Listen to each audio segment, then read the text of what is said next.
শ্যামকুঞ্জ নামের একটি পাড়া ছিল, যেখানে জোয়া আর সারা নামের দুই বোন মায়ের সাথে থাকত। জোয়া, তাড়াতাড়ি ওঠো, তাড়াতাড়ি ওঠ, ঘরে ঝাড়ু দিয়ে দে। আমি উঠবো না মা, কালকে আমিই ঝাড়ু দিয়েছিলাম, আজকে সারার ঝাড়ু দেবার পালা। সারা কাল সারা রাত পড়াশোনা করেছে, ওর একটু আরাম দরকার। এবার তাড়াতাড়ি ওঠ, না হলে ঝাড়ু দিয়ে মারব। জোয়ার পড়াশোনা করতে একদম ভালো লাগতো না, কিন্তু সারা বই পড়তে খুব ভালোবাসত। এই জন্যে জোয়া আর সারার মা সারাকে বেশি ভালোবাসত আর তাকে দিয়ে কোনো কাজ করাতো না। নিয়ে এসো মা, এক বাটি আটা এনে দাও, এক বাটি চাল, গরিবের আশীর্বাদ পাবে মা। সারা, আমি দুধ গরম করছি, তুমি ভিখারিনী বুড়িমাকে একটু আটা দিয়ে আসবে। তুই দেখতে পাচ্ছিস না আমি পড়াশোনা করছি এখানে, আমাকে বিরক্ত করিস না। শেষে দুধ জাল দিতে দিতে জোয়াই গেল বাইরে বুড়িমাকে আটা দিতে। বুড়ি মহিলাটি বাড়ি থেকে অনেকটা দূর এগিয়ে গিয়েছিল।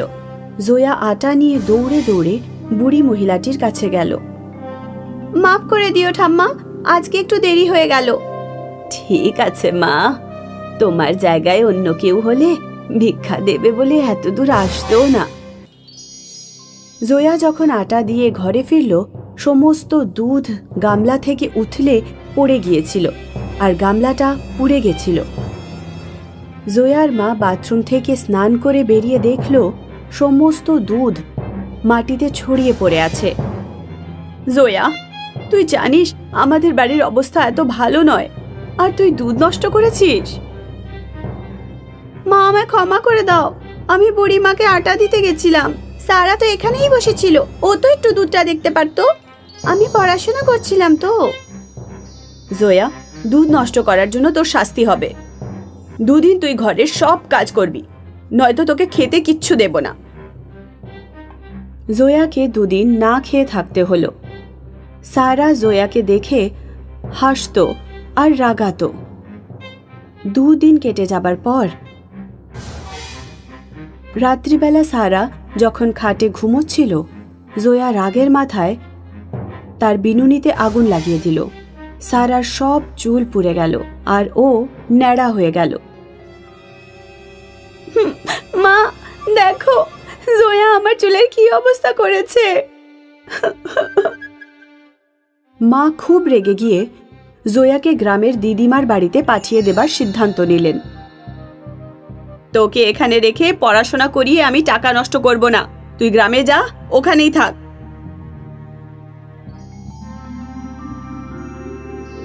জোয়া গ্রামেই বড় হতে লাগলো। সে ভালো শিক্ষাও পেল না। সারা শহরে থেকে পড়াশোনা করে শিক্ষিত হল। জোয়ার দাদু দিদিমা জোয়াকে খুব ভালোবাসত, কিন্তু তারা মারা গেলেন। ওনাদের মৃত্যুর পর জোয়ার মামা মামি জোয়াকে বাড়ি থেকে বের করে দিল। আমরা তোমার খরচ আর চালাতে পারছি না, এবার তুমি নিজের বাড়িতে যাও। জোয়া যখন নিজের বাড়ি ফিরল, ও দেখতে পেল যে ওর মাও মারা গেছে আর সারা নিজে পছন্দ করে একটি ছেলেকে বিয়ে করে ফেলেছে। জোয়া, এখানে কি করতে এসেছিস? এখানে তোর কেউ নেই। মামা মামি আমাকে গ্রামের বাড়ি থেকে তাড়িয়ে দিয়েছে, আমার থাকার জন্য কোনো জায়গা নেই, আমিও বিয়ে করতে চাই। মা এই বাড়িটা আমার নামে করে গেছে, তাছাড়া এই বাড়িতে জায়গাও নেই, কিছুদিন পর আমারও বাচ্চা হবে। আমার পরিবারে কষ্ট করে এই বাড়িতে থাকবে, তাই তুই নিজের থাকার জন্য অন্য জায়গা খুঁজে নে। জোয়া বেচারি লোকের দরজায় দরজায় ঘুরতে লাগলো। অনেক আত্মীয়দের কাছে সাহায্য চাইল, কিন্তু কেউ তাকে বেশি দিনের জন্য বাড়িতে রাখল না। একদিন যখন জোয়া রেল লাইনের ধারে বসে কাঁদছিল, তখন নদীর ধার থেকে সেই বুড়ি ভিখারিনীকে আসতে দেখল। ওনাকেই সে আগে আটা দিয়েছিল। বুড়িমা, আপনি এখনো বেঁচে আছেন? হ্যাঁ মা, ঈশ্বরের ইচ্ছায় আমি দীর্ঘ জীবন পেয়েছি। তুমি কাঁদছো কেন? জোয়া তার সমস্ত সমস্যার কথা বুড়িমাকে জানালো। আমার সঙ্গে এসো। বুড়িমা জোয়াকে একটা কাঁঠাল গাছের কাছে নিয়ে গেল এবং গাছ থেকে একটা কাঁঠাল পেড়ে দিল। এটা কোনো সাধারণ কাঁঠাল নয়, এটাকে তুমি মনের মতো যে কোনো রূপ দিতে পারো। তুমি কাঁঠালকে যা রূপ দাও, 24 ঘন্টা পর কাঁঠাল আবার নিজের রূপে ফিরে আসবে। হে কাঁঠাল, একটা সুন্দর বাড়ি হয়ে যা। বলার সঙ্গে সঙ্গেই কাঁঠালটি একটি সুন্দর বাড়ি হয়ে গেল। জোয়ার কাছে থাকার জন্য এবার একটা জায়গা ছিল। জঙ্গল থেকে কিছু ফল ও সবজি সে পেড়ে আনত। 24 ঘন্টা পর যখন সেটা আবার কাঁঠাল হয়ে যেত, তখন জোয়া আবার আদেশ দিয়ে সেটাকে বাড়ি বানিয়ে নিত। পুরো এলাকায় সোনার মহল নিয়ে আলোচনা করতে শুরু করলো। কথাটা সারার কানেও পৌঁছলো। সারা জানতে পারল জোয়ার কাছে একটা জাদুই কাঁঠাল আছে, যেটাকে যা খুশি রূপ দেওয়া যায়। আমি এত পড়াশোনা আর সরকারি চাকরি করেও এত ছোট একটা ঘরে রয়েছি, কিন্তু জোয়া অশিক্ষিত হয়েও বিশাল বাড়িতে থাকছে। সারা নিজের জন্মদিনের নিমন্ত্রণ করতে জোয়ার কাছে গেল। জোয়া, আমি সেদিন তোমাকে খুব খারাপ কথা বলেছি, আমাকে ক্ষমা করে দাও।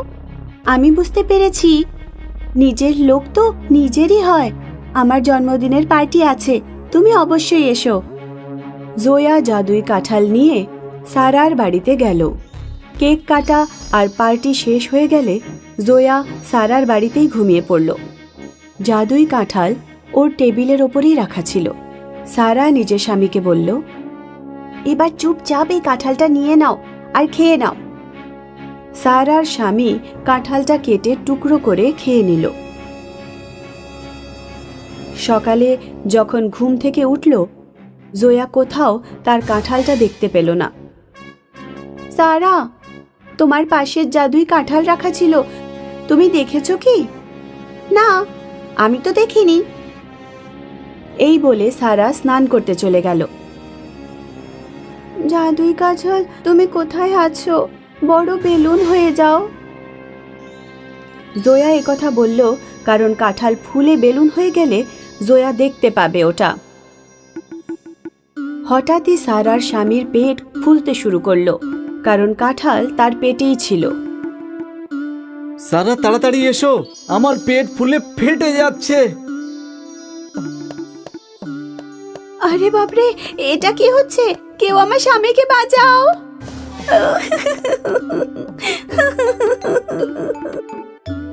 তুমি কি আমার কাঁঠাল খেয়েছো? হ্যাঁ, আমি তোমার কাঁঠাল খেয়ে ফেলেছিলাম। আমাকে ক্ষমা করে দাও, না হলে আমার পেট ফেটে যাবে। দয়া করে আমাকে ক্ষমা করে দাও। আগে কথা দাও, ভবিষ্যতে আর কখনো তোমরা আমার কাঁঠাল চুরি করবে না। কথা দাও আমায়। কথা দিচ্ছি, তোমার কাঁঠালে হাতও দেব না। হে জাদুই কাঁঠাল, নিজের আসল রূপে ফিরে এসো। সারা, আমি তোমাকে বিশ্বাস করেছিলাম, কিন্তু তুমি আমার ভরসার যোগ্যই নও। আমি আর কোনোদিন তোমার সাথে দেখা করব না। জোয়া আবার সেই বুড়িমার কাছে গেল আর বুড়িমা জোয়াকে আবার একটা জাদুই কাঁঠাল দিল।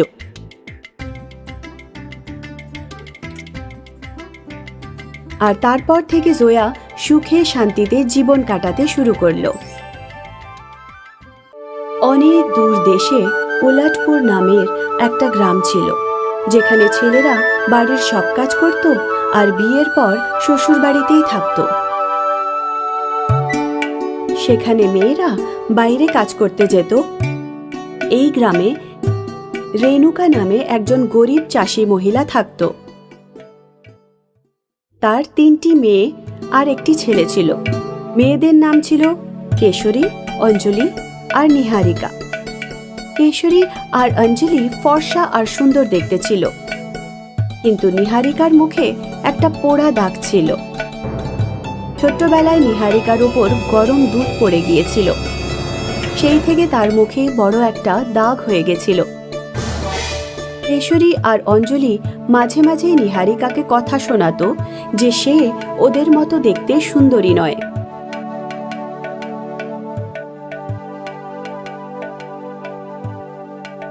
অঞ্জলি দেখ, মা 3টে সালোয়ার কামিজের কাপড় কিনে এনেছে।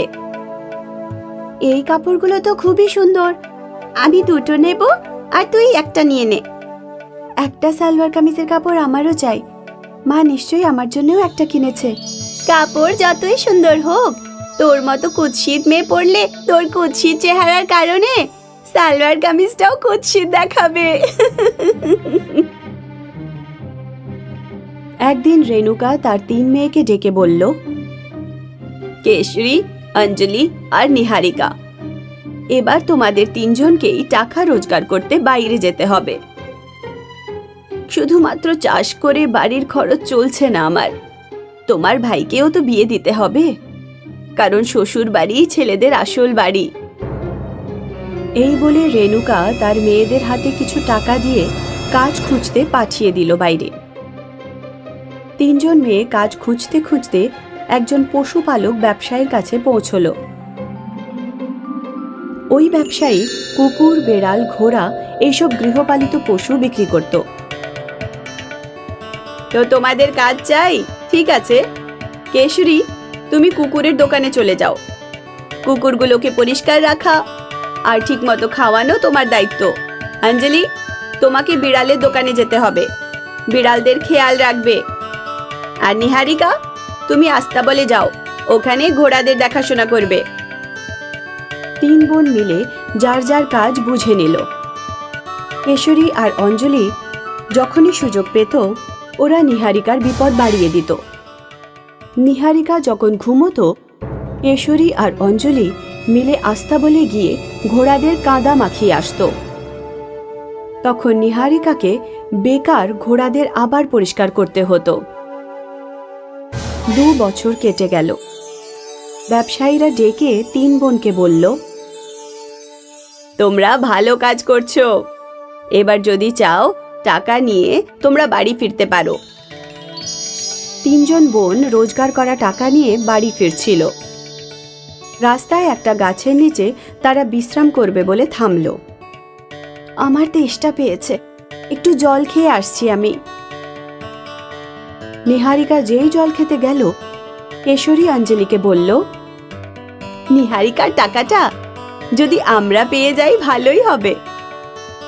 তাহলে তো খুবই ভালো হবে। যদি নিহারিকার টাকাটা আমরা পেয়ে যাই আর ওটা আমরা অর্ধেক অর্ধেক ভাগ করে নিই, তাহলে আমাদের রোজগার তো দ্বিগুণ হয়ে যাবে।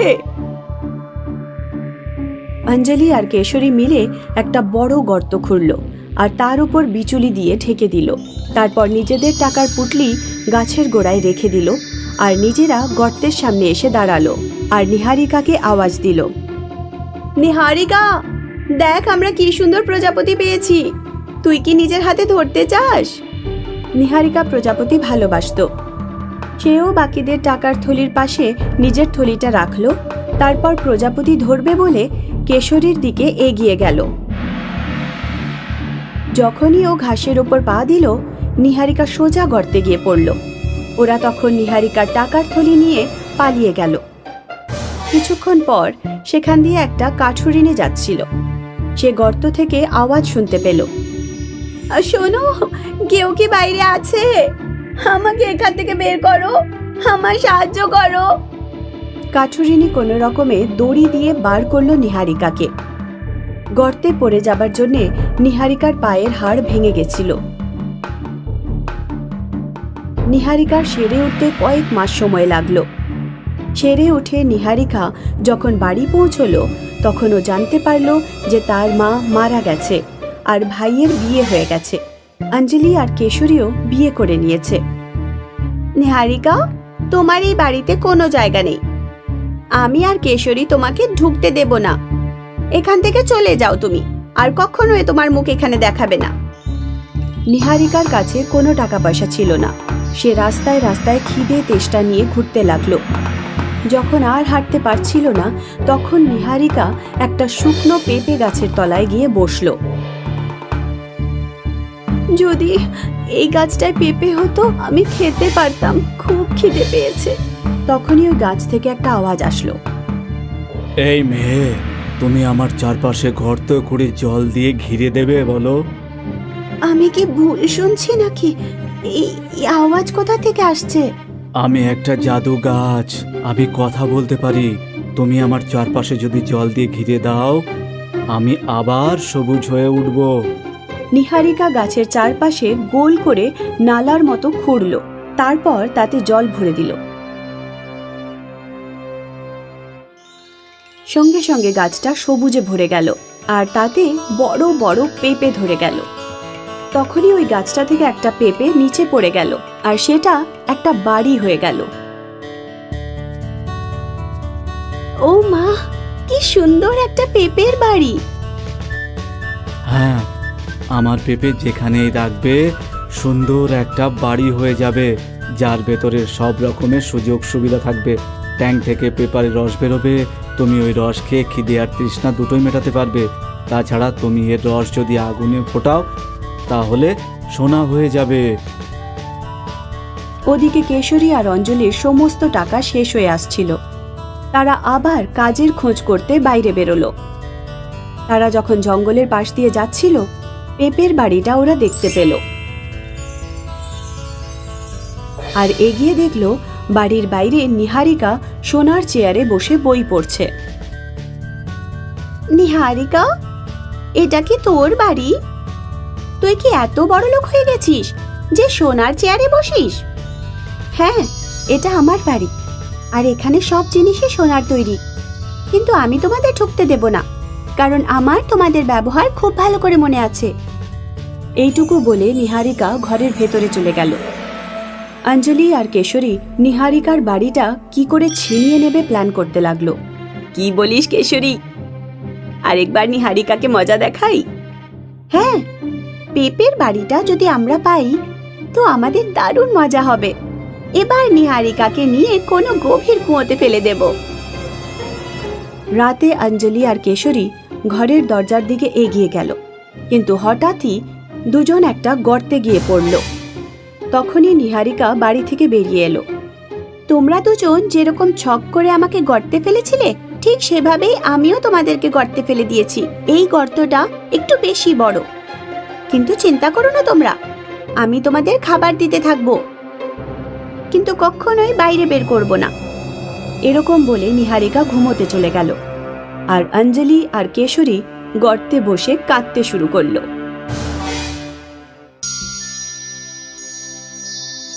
আমরোহা গ্রামে দিনকর আর সুরিয়া নামের দুই ভাই থাকত। দিনকর 10 বছর আগে টাকা রোজগার করার জন্য দিল্লি চলে গেছিল।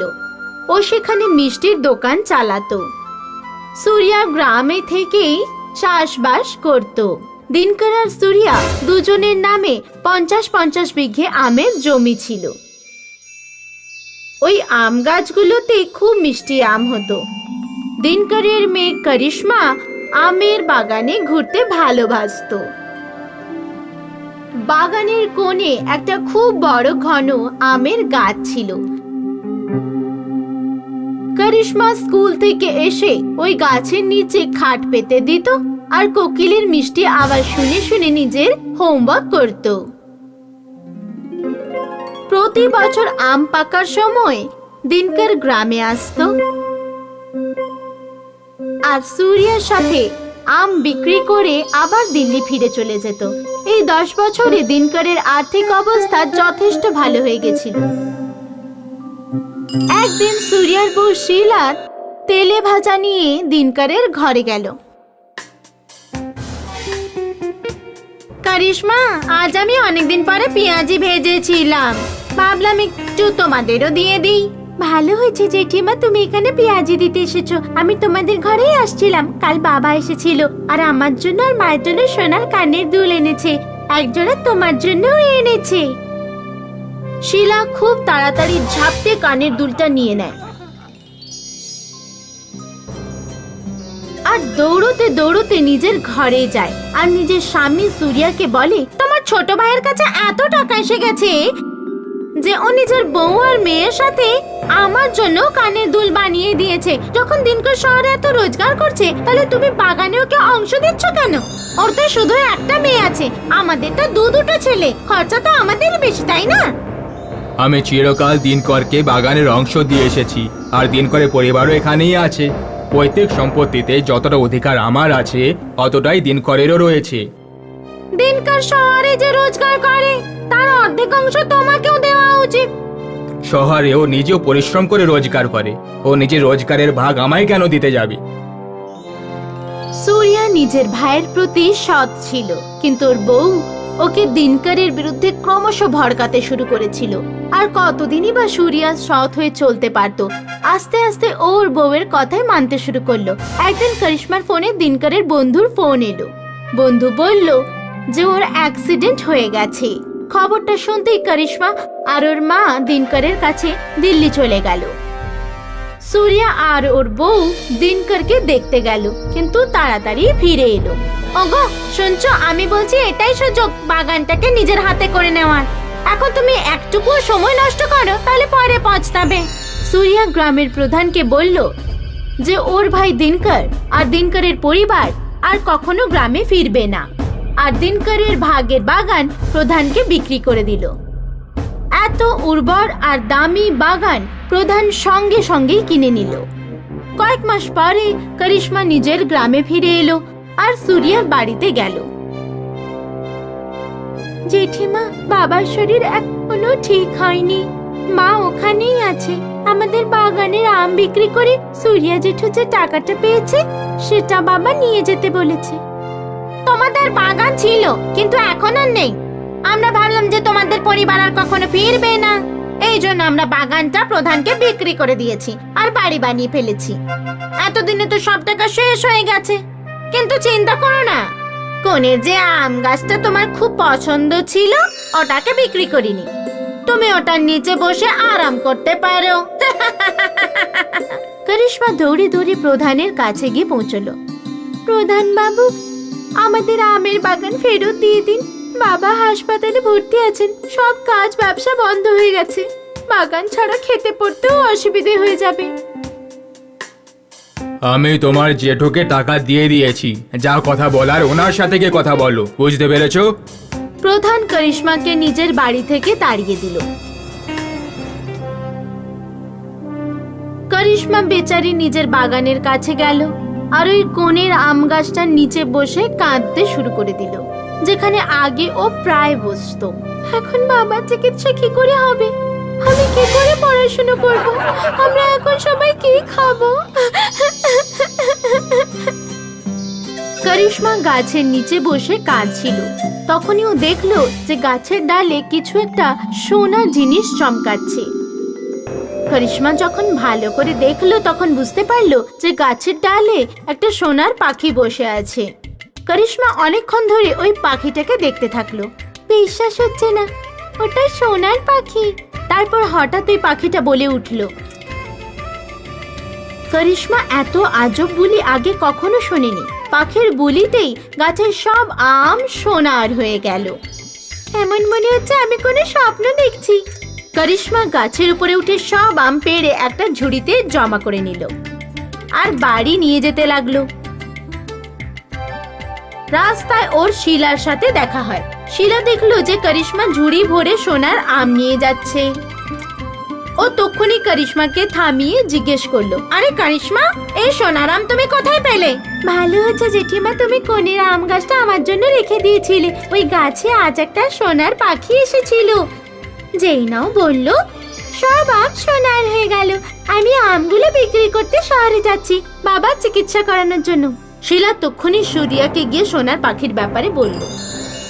ওই পাখিটাকে ধরে আমাদেরকে বাগানে নিয়ে যাওয়া উচিত। তারপর এক এক করে একটা গাছে পাখিটাকে বসিয়ে আওয়াজ বের করাতে হবে। তারপরে আমাদের পুরো বাগানের আম সোনার হয়ে যাবে। একবার যদি ওই সোনার পাখিটাকে আমরা পেয়ে যাই না, তাহলে সারা জীবন আমাদের দুই ছেলেকে আর টাকা রোজগার করতে হবে না। পরের দিন সূর্যা নিজের দুই ছেলের সাথে সোনার পাখি ধরতে চলে গেল। দুপুরের পরে ওই পাখিটা ওই গাছের ডালে এসেই বসে পড়লো, যে গাছের নিচে করিশ্মা বসে থাকতো। সুরিয়া পাখির ওপর জাল ফেলে আর ওকে ধরে ফেলে। সুরিয়া ওই খাঁচাটাকে নিয়ে গিয়ে নিজের বাগানে একটা গাছের ওপরে রেখে দিল আর পাখির বুলি বের করানোর জন্য বাধ্য করতে লাগলো। তাড়াতাড়ি আওয়াজ বের কর আর আমার বাগানের আমগুলোকে সোনার করে দে। সুরিয়া অনেকক্ষণ ধরে আওয়াজ বের করানোর চেষ্টা করলো, কিন্তু ও কিছুই বলছিল না। শেষ পর্যন্ত সুরিয়া ওই পাখিটাকে একটা সুচলো লাঠি দিয়ে খুঁজতে থাকলো। পাখি রেগে গিয়ে বলল, আর সুরিয়া আরো দুই ছেলে সোনায় পরিণত হলো। গ্রামবাসীরা গিয়ে শিলাকে খবর দিল। তখন শিলা নিজের ছাতি পিটে পিটে কাঁদতে শুরু করলো।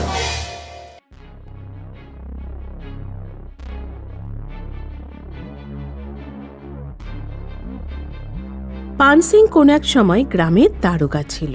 ওর দাপটে গ্রামের চোর বদমাশরা কাঁপত। পানসিং এর ছোট ভাই নরেশ মাতাল আর জুয়ারি ছিল। পানসিং তাকে মেরে মেরে শুধরেছিল আর তারপর বিয়ে দিয়ে দেয়।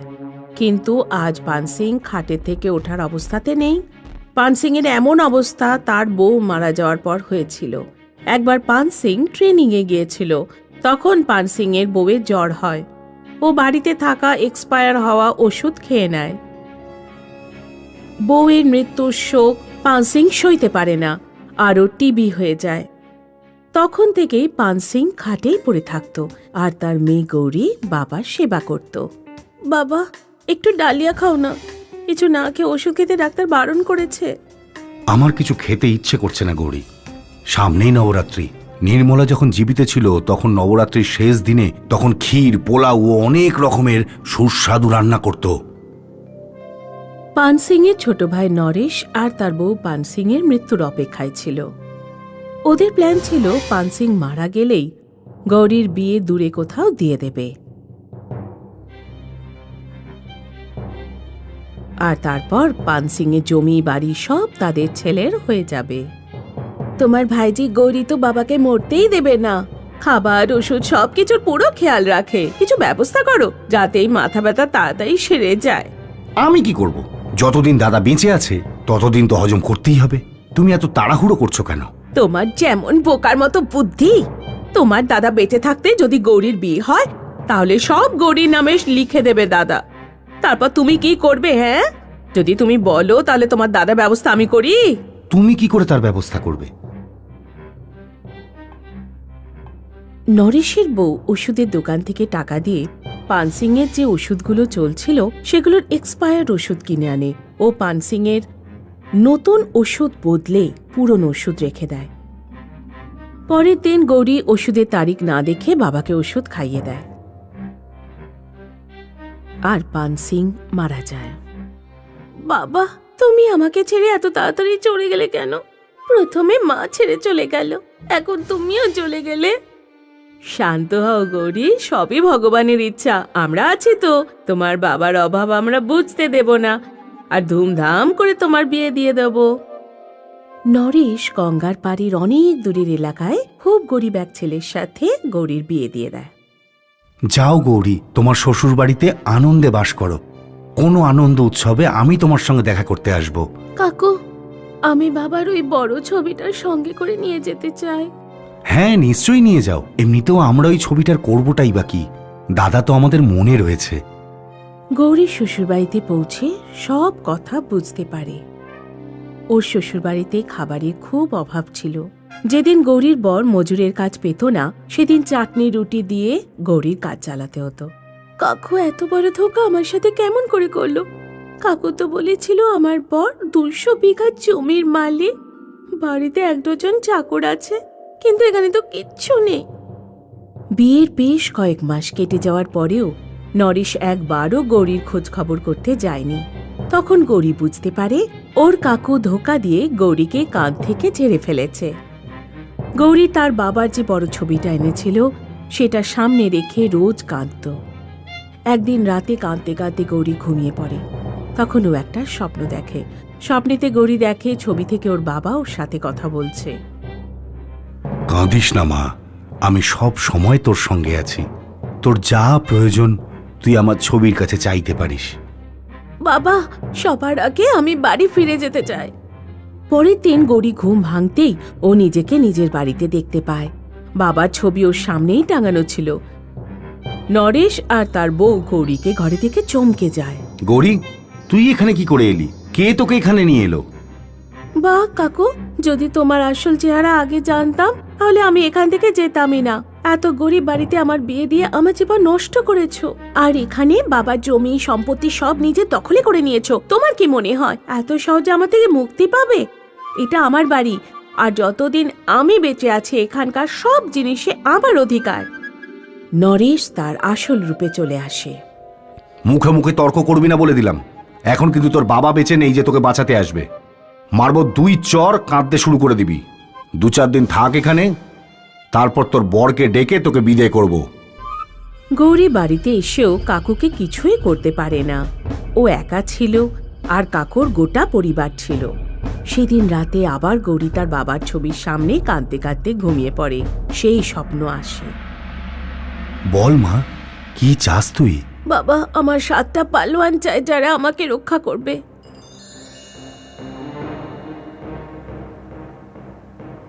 পরের দিন ঘুম ভাঙতেই গৌরী দেখে 7টা পালোয়ান ওর সামনে দাঁড়িয়ে আছে। গৌরী তার কাকার কাছে গিয়ে বলে, কাকু, যদি তুমি আমাকে তাড়াতে চাও বা জোর করে শ্বশুর বাড়ি পাঠাতে চাও তাহলে এই 7টা পালোয়ান তোমার ভালো মতো ধোলাই করবে। নরেশ 7টা পালোয়ানকে দেখে খুব ঘাবড়ে যায়। ও বুঝতে পারছিল না এক রাতের মধ্যে 7 জন মানুষ কোথা থেকে এলো। নরেশ আর তার বউ রোজ রাতে গৌরীকে পানসিংয়ের ছবির সামনে কাঁদতে দেখত। মানো বা না মানো, ওই ছবিতে কোনো জাদু আছে। আমি গৌরীকে ওই ছবির সাথে কথা বলতে শুনেছি। চিন্তা করো না, আজ এই ছবিটার শেষ দিন হবে। সেদিন রাতে যখন গৌরী ঘুমিয়ে পড়ে তখন নরেশের বউ 7টা পালোয়ানের সাথে মিষ্টি মিষ্টি কথা বলে আর ওদের বিষ দেওয়া চা খাইয়ে দেয়। পালোয়ানরা মরতেই নরেশ পানসিংয়ের ছবিটা জ্বালিয়ে দেয়। পরের দিন সকালে গৌরী ঘুম ভাঙতেই দেখে ছবিটা পুড়ে যাওয়ার পর নরেশ গৌরীর হাত পা বেঁধে একটা ঘরে বন্দি করে দেয়। আমি তোর বরকে ডেকে পাঠিয়েছি, ও কাল এসে তোকে নিয়ে যাবে। গৌরীর কাছে তার বাবার ছবি তো ছিল না, তবুও বাবার কথা স্মরণ করে কাঁদতে কাঁদতে ঘুমিয়ে পড়ে। সেদিন রাতে ও আবার স্বপ্ন দেখে। কাঁদিস না মা, ছবি তো শুধু একটা মাধ্যম ছিল, আসল জাদু তো স্মৃতিতে রয়েছে। যতক্ষণ আমি তো স্মৃতিতে বেঁচে আছি ততক্ষণ আমি তো স্বপ্নেই আসব আর তোকে সাহায্য করতেই থাকব। বল, কি চাস তুই?